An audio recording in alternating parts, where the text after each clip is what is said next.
We live with an ever-present tension between living in peace and dealing with anger in our lives. And on Mother's Day, I want to welcome all the mothers and happy Mother's Day to you. But I also realize that for some of you, it's not a great day. But we want to celebrate the great moms. I mean, like for me, I understand that. I have a wonderful mom, and I'm going to use her as an illustration, all for the good here in a few moments. But I understand, like, that's how I feel about Father's Day. That was not a day I would ever celebrate. And my past, man, I didn't grow up with a good dad, and he was an alcoholic, abusive. So for me, Father's Day was like one of those days until I became a dad. Then it became an important day. You know what I'm saying? It was about me. But I do. So I want to just, for those of you who this is a struggle, or maybe you've lost your mom, I'm sorry. But for those who are our moms, and you're doing your best, and man, we just celebrate you, and we're so thankful. I'm so blessed to have my mom in my life, and she has been such an influence. I was like, I was showing my grandbaby or something there. This is my mom. This is her 80th birthday, what a celebration. This was 4 years ago, and I didn't throw her under the bus. She's okay with that, telling her age and everything. This is us with my siblings and my mom. Can you tell which one's me? I'm the tall one, okay? And it's just so fun. My mom, I had to have a picture of her with her favorite child, so. I said something like that in one of her cards this week. I send my mom, I give her 5 different Mother's Day cards. Usually I read them in the service, but this week I did them all on social media. They're different subjects. One of them's like fun, one of them's sarcastic. One of them's, just serious, spiritual, those kinds of things. And so this week in one of them, I said, I'm her favorite. And my sister responded online and said, so you finally admit it. Oh, man. I am just teasing, I am so blessed, though. And there are good things in life, and I'm just so blessed. This is Mom with our newest grandchild. And so it's her great. And it's so fun to watch. My mom is really a good sport when it comes to me as a pastor and using stories about her life. So one of the things I thought I'd do this week, so I have the cards, and I said, I'm not going to read them in service, do them online. But I said, let's film her opening her gift. I want to see it. And I thought it'd be fun for you guys to see it. So we said, Mom, don't open it until my niece is there to film it. And it was this box where these butterflies come out and all that stuff. And so she calls me and she says, that was so cool. I loved it. And, all this stuff. And I said at the end of the conversation, so Hillary was there to film it? And she goes, no, I thought I was supposed to open it without her. I said, Mom, it's okay. As long as you loved it. But she's so kind, and she loves this church so much, she went back and tried to fake it on film. Here's what I found out about my mom that I didn't know until this week. She is not a good actress. So she filmed it like 3 times, and they're all horrible, but I thought I'd show you just one so you can see it, okay? You ready? This present is from Uncle Jeff.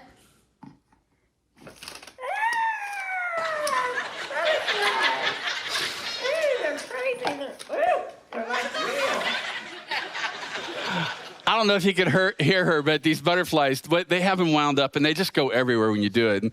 And she says, oh, in the video, she's like, it's like they're real. And it's like, come on, Mom, they didn't even pop out. So last night, my wife, I got her one. I'm so grateful for my wife, too, as mom. She's the father of my 4 children. She's just a great mom, and now such a great grandma. So I celebrate her. So I got her one, and she opened it last night with the kids, and I thought you guys could see this. Hers is different, though. It's not butterflies. You guys want to see what it's like? What it's supposed to be like? Yeah.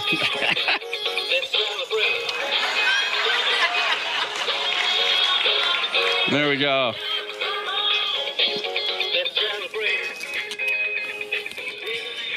I don't know how to make the music stop. Should have thought about that. And thanks, Kathy, for letting me reload that. Actually, I didn't do it. My daughter did. So, I mean, how can you fake that surprise? My mom's like, oh, this is so real. Love you, Kathy. Happy Mother's Day to you. You're such a wonderful wife. As we talk this Mother's Day, I started always saying we live with this tension, and I realize some of you, it centers around family, maybe your mom, but I want to talk about anger. The giant of anger, it becomes a giant for us, and it's so destructive. How do we deal with that? If it's towards your mom, maybe it's toward your dad, maybe it's toward somebody else in your life or a circumstance. It may even be toward an organization. I want to look at one of the very first moments in biblical history, in our history, Genesis chapter 4. This is the moment of Cain and Abel. Now, they are Adam and Eve's sons. One of the sons grows up to be Cain, basically a farmer. The other one, Abel, grows up to be a shepherd. He raises sheep. He raises animals. At one point, they are to bring a sacrifice to God. God says of one of them, Abel, who brings meat to him, he says, this is a pleasing offering. To Cain, he says, this is not an acceptable offering. He brings grain. Right away, if you haven't read this, go back and read it. It's a very short read. But usually when you read that, you go, wait a minute, why was one offering acceptable and the other one was not? And it has great importance in our life in the New Testament. Everything about it is pointing toward this relationship we have with Jesus through the cross and through the Father through Jesus' blood on the cross. It's called the covenant. The Old Testament is called the Old Covenant, New Testament, New Covenant, and this is pointing toward that. Now, what happens in this story is that Cain at one point invites Abel out into the field and he kills his brother because he's so angry that God has accepted his brother over him. Right away, there's something for us to look at. It becomes this giant. So we're going to unpack this for a few minutes. And we can see in the New Testament, after Jesus comes, Hebrews 11:4, that Abel's even talked about. It says it was by faith that Abel brought a more what? A more acceptable offering to God. So my question right away is, how is this more acceptable? I want to be acceptable to God. I want to live that way. He brought a more acceptable offering to God than Cain did. Abel's offering gave evidence that he was a righteous man. It continues on. And God showed his approval of his gifts. Although Abel is long dead, he still speaks to us by his example of faith. So let's let Abel speak to us today. Let's let him be our guide when it comes to faith. What does that look like? Let me read one more verse for you before we go on. Are these hearts up here annoying anybody? Just me? Okay. They're bugging you? Yeah. You're a little OCD there, aren't you? Very. Yeah. Killing me. I know him really well. I would not pick on new people. Would you just stop? This is God dealing with your patience and healing you. Hebrews chapter 12, it says this. You have come to Jesus, the one who mediates the new covenant between God and people, and to the sprinkled blood, which speaks of forgiveness instead of crying out for vengeance like the blood of Abel. So here we see it's all connected with covenant. How do we live in this? I'm so grateful. I have a mom who helped me learn to live in the character of Jesus after I became a follower of Jesus in my early teen years. She became a follower first, and I became a Christian. Now, how do I live in this? She has helped me so much, and I have such a long way to go. Let's look at, if we're going back to Genesis, why is Abel's offering acceptable and Cain's isn't? Because I want my life to be acceptable to him. And it is about covenant. So if you go back to the first few chapters of Genesis, it starts with Adam and Eve. God creates them, puts them in the garden. They sin. And at one point, God is coming back to speak to them, to be with them in the garden. Because of their sin, it says that before they sinned, that they were naked, they were together as husband and wife, and they had no shame. But after sin, God's coming in and they cover themselves up with leaves. This is the original Naked and Afraid. You know what I'm saying? Some of you know that show a little too well. So they're hiding from God. And God's like, why are you hiding from me? They said, because we're naked. And God says, how'd you know that? Who told you? Well, it's because of the shame of sin. And we all understand that. There may be some of you today, you're not even a Christian, you're saying, but we feel it when we do something wrong. And that's part of the new covenant. God's Spirit is here living among us. So if we back up to this moment, they've covered themselves with leaves. And here's what God does. Because he's a covenant God. He says, the Lord made clothing from animal skins for Adam and his wife. Now, right away in Genesis, we're seeing who God is. The price of sin is death. The penalty for sin is death. What has to happen is the shedding of blood for sin to be paid for. Adam and Eve, to pay for their sin, would have meant that they no longer live. So God substitutes their own death for animals' death. And this sets the scene for all of the Old Testament, the sacrificial system that happened. The priests would sacrifice animals for the people's sins, and that was to cover their sin, but it wouldn't last. But Abel understood this. So when he brings this to God, the animal sacrifice, that's why we see one's pleasing and one's not.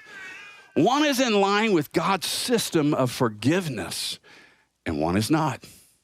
Cain's is bringing what he produces in life. And we still do this at times. We'll say, God, here's how good I am. Look what I did for you. And God says, that's not what I want. What I want is you to put your faith in my son and what he did on the cross. That's what makes you forgiven and pure. That's what brings you into the new covenant. But there's a sense in me that is like, no, God, I got to prove myself to you. And he goes, you've proved yourself through Jesus and the cross. I mean, it's such a good deal. How could we not put our faith in Jesus? And yet we're still struggling to do this. And one of the things that happens in our lives is we go, yeah, but I'm not perfect just because I'm a follower of Jesus. No, we're not. But God sees us through the blood of Jesus. And one of those imperfections is things like anger. And it can become a giant in our lives. It can have huge consequences in our lives here. In 1 Thessalonians, Paul, who writes the New Testament, he says, for God chose to save us through our Lord Jesus Christ. How are we saved? It's through Jesus, putting our faith in him, not to pour out his anger. So what holds back God's anger toward our sin is the blood of Jesus. And it's always been blood because something or someone has to pay for our sin. And if I have to pay for my own sin, I'm in trouble.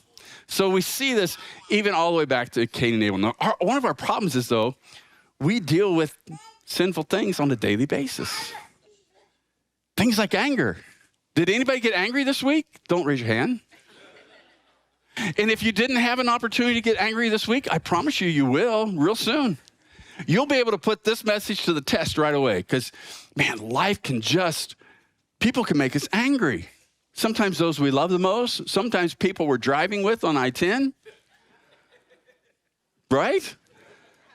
Sometimes it's you to me to you, and you're like, man, it's just part of our nature. But my sins are forgiven. Yes, it's in this new covenant with Jesus, but I have to walk this out day after day. And if every time I get angry, it's like, oh, I'm not pleasing to God. No, I'm pleasing to God because of Jesus, not because of what I do or don't do. But I don't want to live in anger because of the potential consequences in my own life. So we have to be careful with this because the consequence is living in anger will lead to unforgiveness. It becomes enslavement. And what God has for us is peace. So here's what I want you to get today. Anger managed is wisdom gained. Not me managing it because I can't. I manage it by bringing it to Jesus. He paid a tremendous price for his power living through me. Let's say this together. Anger managed is wisdom gained. And we see this, our memory verse of the series is found in Philippians 4:13. Read it together. For I can do everything through Christ who gives me strength. Honestly, the way we read this verse often is for I can do everything, period. And then we wonder why when we get angry, it's just churning in us. It eats us alive. We all deal with this. I have people sometimes come back to me. I didn't even know they were angry with me. 3 months later, And they got to deal with it. And I'm like, you've been letting that eat at you for 3 months? Be careful. Don't let others dictate your life. Well, how do I deal with it? It's not through me. There's not some book with some great system. There's probably all kinds of books on how to manage anger, but I'm telling you, the only way to do it is through Christ. Don't let the period be that I can do everything. It's through Christ. Everybody say through Christ. Through Christ who gives me strength. That is such an incredible, beautiful thing that he has for us. And I'm so grateful that I had somebody leading the way and helping me deal with anger and pointing me to Jesus and letting God transform my life. And my mom was that person. She's really was great at that when I was younger. As I got married, my wife helped me deal with that. And God's been transforming. He's transforming me day after day after day. So how do I do this? Anger managed is wisdom gained. Let's look at Abel just a little bit here. First, we need to recognize anger. Are we willing to say, yeah, I'm angry? I'm always amazed at how many times I want to cover it up. Or people, we want to cover it up. What if instead we just said, no, I'm ticked. And God, I need to deal with it. I don't know if you guys are familiar with this movie, but in 1991, probably the greatest movie ever made about theology. What About Bob? Have you seen it? It's about this really crazy guy and Dr. Marvin, who is his psychologist. And there's a scene in there where Dr. Marvin, he's just not willing to admit that he's angry. Watch. No, I don't get angry. Well, you're upset. I don't get upset. That's some of us. We're like, no, I never get angry. You hear him? He's not willing to admit he's angry. Well, if you've ever seen the movie, he's the one that implodes from holding the anger in. My sister, by the way, is a counselor, my older sister. She hates this movie. She says, because I'm Dr. Marvin. I love this movie because I think I'm more of Bob. I mean, I'm like, let's have fun in life, right? So you got to recognize anger. You start to say, okay, why am I angry? What is this angering me? If you go back to Genesis 4, God comes to Cain and he says, why are you so angry? Pretty good question. What if every time I got angry, I'd say, God, would you help me deal with this? I don't know what's going on inside of me. Instead, what we tend to do is, the reason I'm angry is because of what they did to me. And then I never deal with it. And it festers. And the only person it's eaten up is me.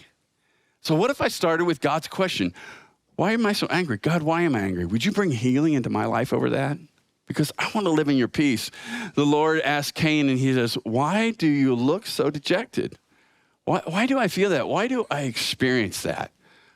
If I bring it to God, man, I can let him begin to bring healing into my life. In Ephesians, Paul, who writes the New Testament, he says, don't sin by letting anger control you. See, anger in and of itself is not a sin. It's what we do with it. Jesus got angry. It was a righteous anger because people were not in the temple doing what they were supposed to be doing. But we're not supposed to sin by letting anger control us. Now, Paul writes something here so practical about we can see if anger is controlling us. He says this, don't let the sun go down while you are still angry. Do you see how practical that is? Jeff, you don't know what they did to me. Oh, here's what I'm telling you. If you're dealing with anger as of this morning, I think you have until about 7:30 this evening to deal with it. Are you serious? Yeah. He was serious about this. Jesus was serious about this. And here's why. He goes on to tell us why. He says, for anger gives a foothold to the devil. For anger gives a foothold to the devil. You guys can see it up here. I think I lost my screen, guys, and it's okay, though. Let's read it together. For anger gives a foothold to the devil. Just know this. If you go to sleep tonight and you are angry at someone and you're saying, but you don't know what they did to me, I don't care, I'm going to just live in this. You are opening the door for Satan to have a foothold in your life. When you wake up tomorrow morning, he's got his foot in the door. Your tomorrow is going to be a lot harder to deal with the anger than it would be today. It starts to become sin. And the problem is, what's at stake is your peace of mind. Jesus came to give us peace of mind. I can still be forgiven. I'm still going to heaven, but still be divided in my relationship with God. I'm not living in his peace and the benefits. He paid a tremendous price for us to live in this.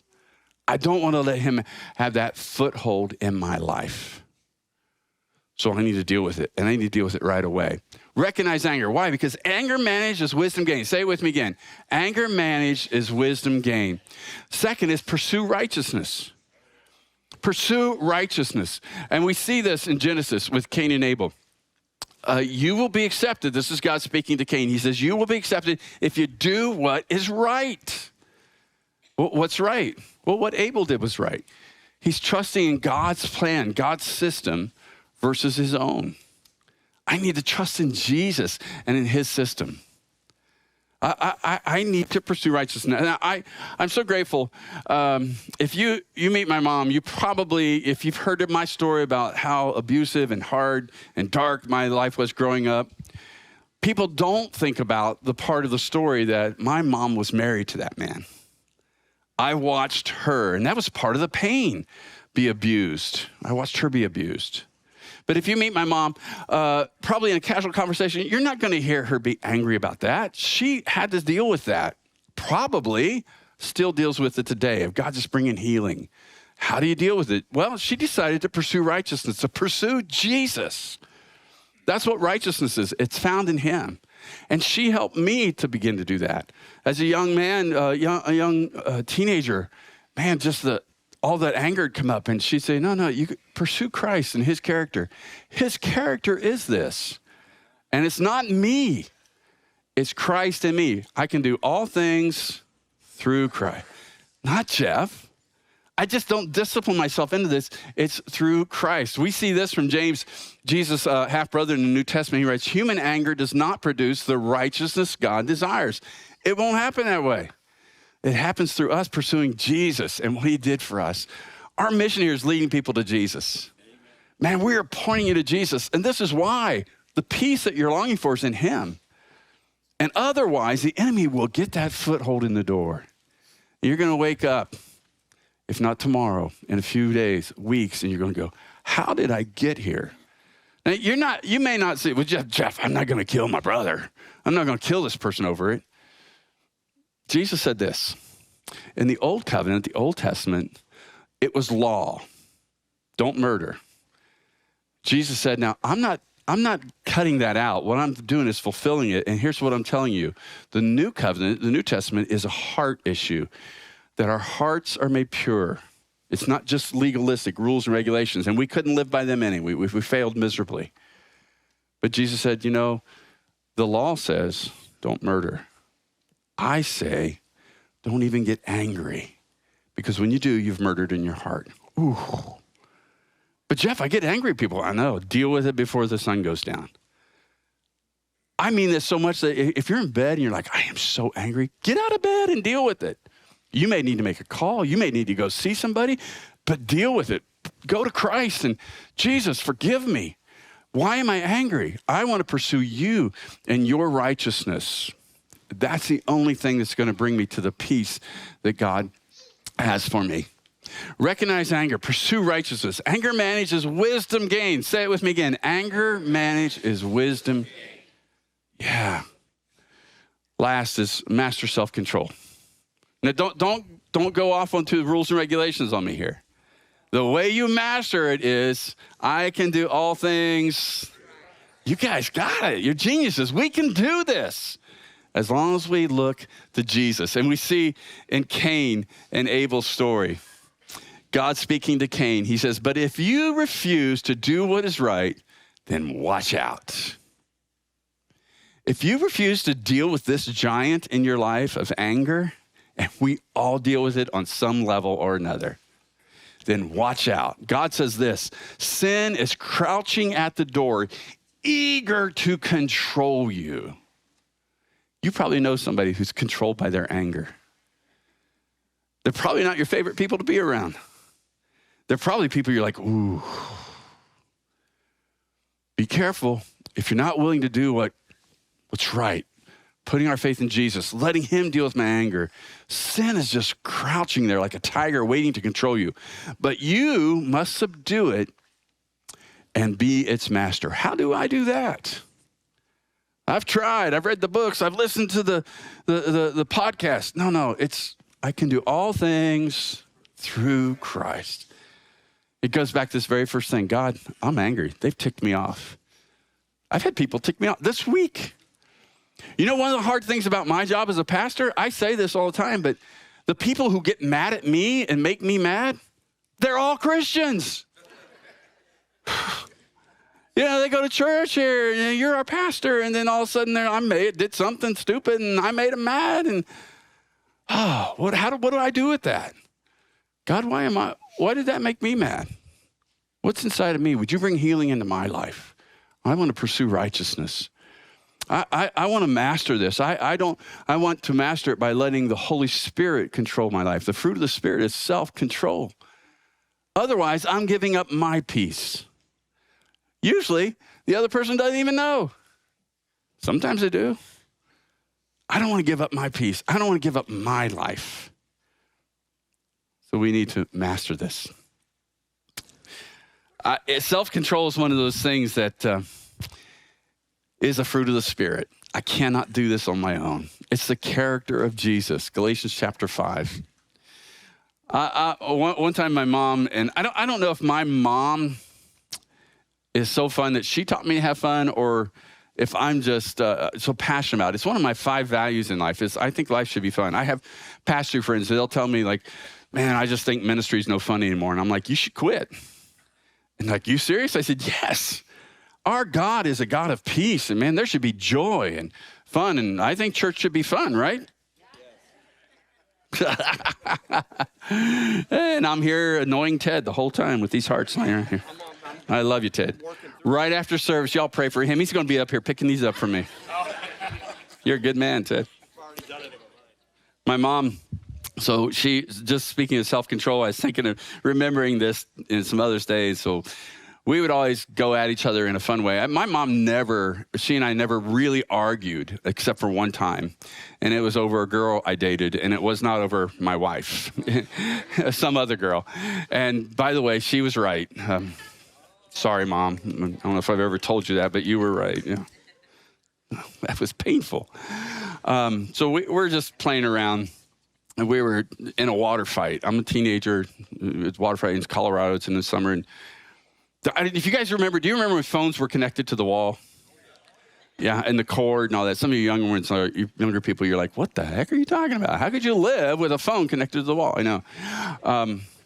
So my mom, just like all of us, you know, if you're kind of in the middle of something, you can be, you know, and she was like squirting me. I was squirting her. She'd go, Jeffrey, you know, and then somebody called. And my mom's just like all of us. She, hello? I'm like, oh, I have her now. Now, back then when they were connected to the wall, there was also something called long distance. So you paid for, you know, distant phone calls.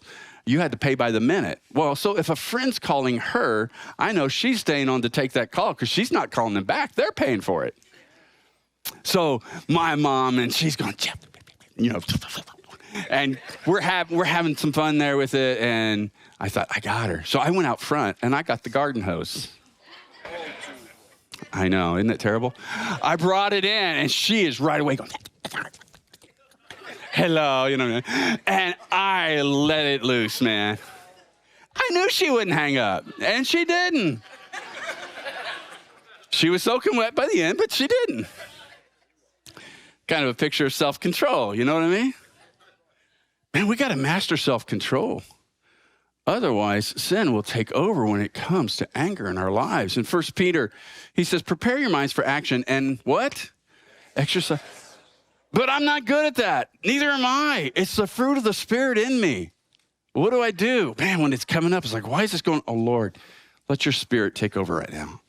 I have no self-control with it. You work through me. And he begins to transform our lives. Peter says, exercise self-control. Put all your hope in the gracious salvation that will come to you when Jesus Christ is revealed to the world. It's all about him and his character. Otherwise, I go right back to Cain. Let me give you a next step this week. I'm going to challenge you. The next step is pretty simple. To gain the wisdom God has for me, I will memorize Ephesians 4, 26 and 27. We can all put these few verses to memory and then begin to make it a part of your daily prayer. Now, let me take you back to these verses. Don't sin by letting anger control you. Man, you'll start seeing this when you start putting this to memory. Oh God, I can see anger is taking over. Don't sin by letting anger control you. Don't let the sun go down while you are still angry. What if you start saying, okay, that verse, that's going to become my prayer. When I get in bed at night, oh God, show me, how am I doing? My heart clean? Am I angry? Do I need to confess? Do you need to work in my heart a little bit? For anger gives a foothold to the devil. God, I do not want to do that. Anger manages wisdom gain. And the way we manage it is, I can do all things through Christ. Let me give you one story about Mom. Are you okay with that? I mean, it's Mother's Day. I love you, Mom, by the way. If I didn't say that, happy Mother's Day. I've been kind to my mom up here, haven't I? Okay, because I called her last night. She usually watches on Saturday night. She couldn't last night. I called her and said, did you get to see the service? Because I wanted to make sure the stories are okay. She gives me approval ahead of time usually. And she said, no, I didn't get to watch tonight. And I said, well, I kind of used you as my main illustration with Cain and Abel. And she goes, you are so ornery. How am I ever going to get back at you? I mean, that's just kind of the relationship we had. We had some fun with it. And I said, Mom, I honor you. So when we lived in Colorado, we were not a family of wealth at all. And so we primarily heat our house with the fireplace. And so you'd have to clean the fireplace and take it out. Well, one day, my mom is the one cleaning it out. My dad's out of town. I wasn't home. And Mom did not wait on the coals to be extinguished. Behind our house was an open field, probably a mile between us and the next road. And it was just all brush. One side is mountains, the side is this open field. So Mom just dumps them over the fence. Well, by the time I get home, my mom's running around the house looking out the window because the fire trucks are out there and there's this blazing fire. The field's on fire. Now, it's very obvious who started the fire because it kind of went like this from our fence. And my mom is like, I'm going to be arrested. I'm going to go. No, nothing happened. I don't know why or how, but for some of us, you're listening to my voice right now and you're like, I have a right to be angry. I got to get back at them first. I'm telling you, it's an ember that we think we can control, and it will go into flames and destroy your life. This is a giant we need to deal with. And ongoing, because we live in a world that can make us angry. I watch some of the news and I can get so angry. I'm like, God, what is that inside of me? How do I deal with what the world's doing? Let him conquer this giant. I can do all things through Christ. God, I'm going to bring it to you. Father, over the next few moments, I pray that you would help us as we just bring this to you. There are many here who are your followers joining us online. And anger is an issue. And the reason it's such a constant issue is because the enemy's trying to steal our peace, to get a foothold. Sometimes we just live with it. We think we deserve it. Would you forgive us? If that's you, just bring it to the Lord and say, God, forgive me for that. Change my life. I want to live in the new covenant of grace. I want to offer grace. I want to live knowing it's not what I do or don't do, but it's you and what you did for me on the cross.